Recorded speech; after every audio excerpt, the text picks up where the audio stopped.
few news stories for you. Firstly, Derartu Tulu, iconic Ethiopian athlete who welcomed the release of Beklegarba and Iskandar Naga by meeting them, by welcoming them, has met Jawar Mohammed as well. We have some pictures for you. Secondly, yesterday I told you about a statement of South Wollo zone administrator. He had said that Fano was a problem, a threat to South Wollo zone. After the statement of South Wollo zone administrator, some Fano members have announced that on Sunday, on coming Sunday, they'll inaugurate a new batch of Fano members in South Wollo. Secondly, viewers, we have an update for you from Waldeba monastery. If you remember, I did a video on that a few days ago. Tigray-backed news sources and Amhara news sources were sharing pictures claiming to be in control of the place, that Tigray forces or Amhara forces were in control of the place.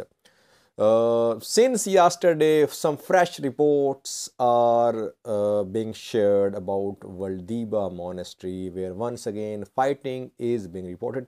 A huge monastery with an area of around 350,000 hectares, and fighting is being reported. Here were some updates for you. Firstly, viewers, Derartu Tulu, an iconic Ethiopian athlete, first Ethiopian woman athlete to win an Olympic gold medal, and the first black African woman to win an Olympic gold medal is Derartu Tulu. She is a long distance runner. She was, right now she is working as the head of Ethiopian Athletics Federation. So she is a sort of national iconic figure for Ethiopia. She welcomed the release of Beklegarba. She met Beklegarba. Then she met Iskandar Naga. I shared picture with you.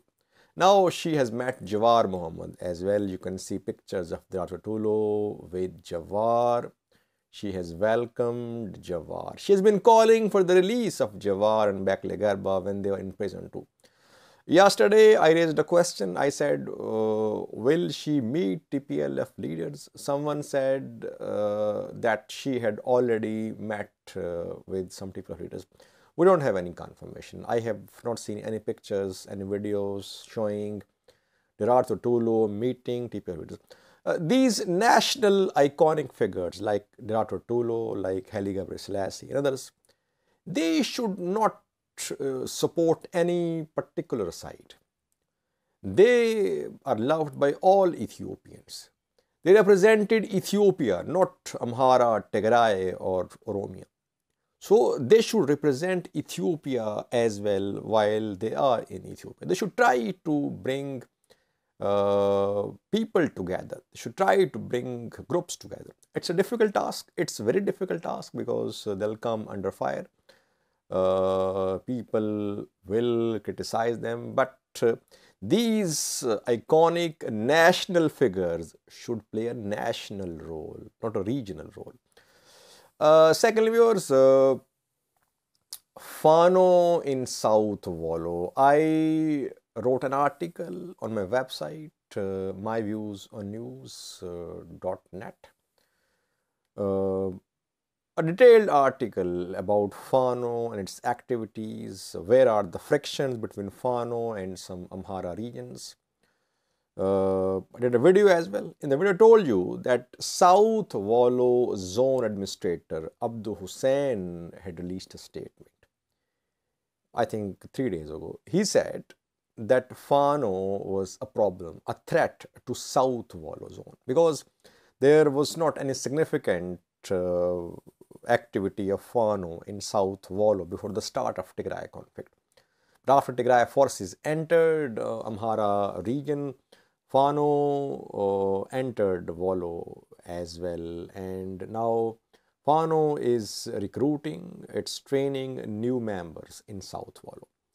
So Abdul Hussain said that Fano was a threat to South Wollo. After that, we saw a statement of a Fano leader.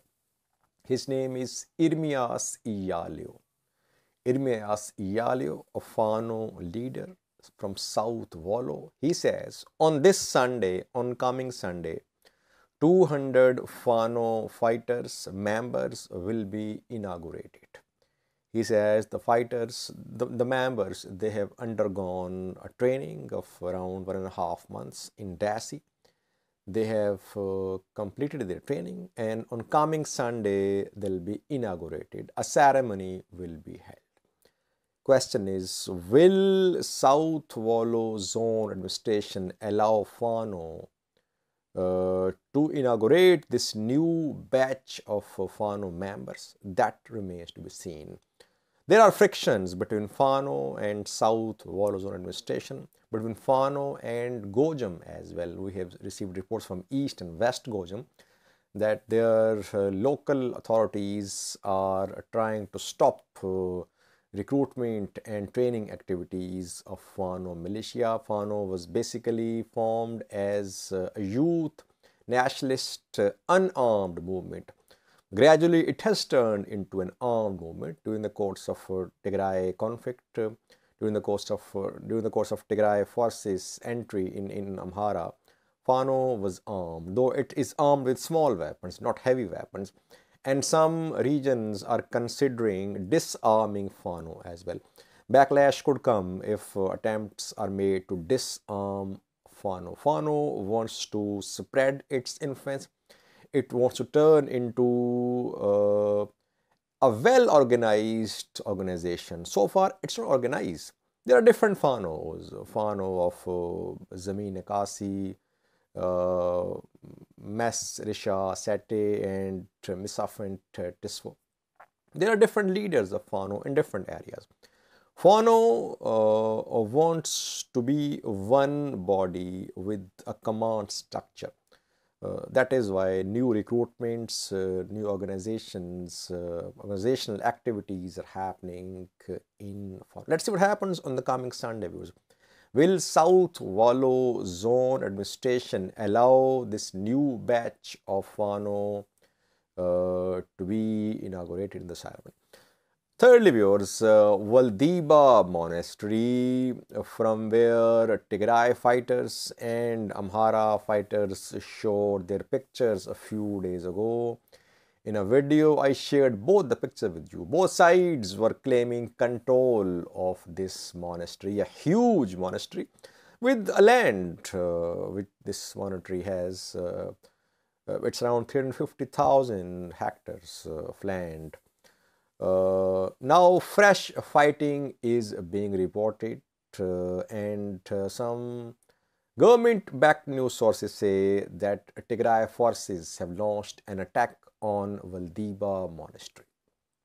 So it means that there is presence of Tigray Defense Force in and near Waldeba monastery. I think 3 days ago, a drone strike happened on a flour mill in Mesabre, Salmati region. That flour mill belongs to the monks of this monastery, Waldeba monastery. So fighting is being reported here. It seems that Tigray forces are in control here, because Amhara news sources are confirming that the monastery has been attacked, that lives of monks are in danger. It means Tigray forces are in control of this monastery. Tigray forces were trying to move towards Adiramat in Volkayt. We have no updates for you. What happened after their entry in Megaba? They managed to reach Megaba in Volkayt. They penetrated Volkayt. They managed to enter Volkayt. They reached Megaba. But so far, we have no confirmation that they have advanced towards Adiramat. It was being said a few days ago that they could capture Adiramat, but their offensive has been stalled a little. It means they're facing resistance. That is why we're not seeing any considerable development in the past 4 to 5 days, we have not seen any reports that TDF has advanced from Megava towards Adi Rahmat, a key town in Volkait. Thanks for watching.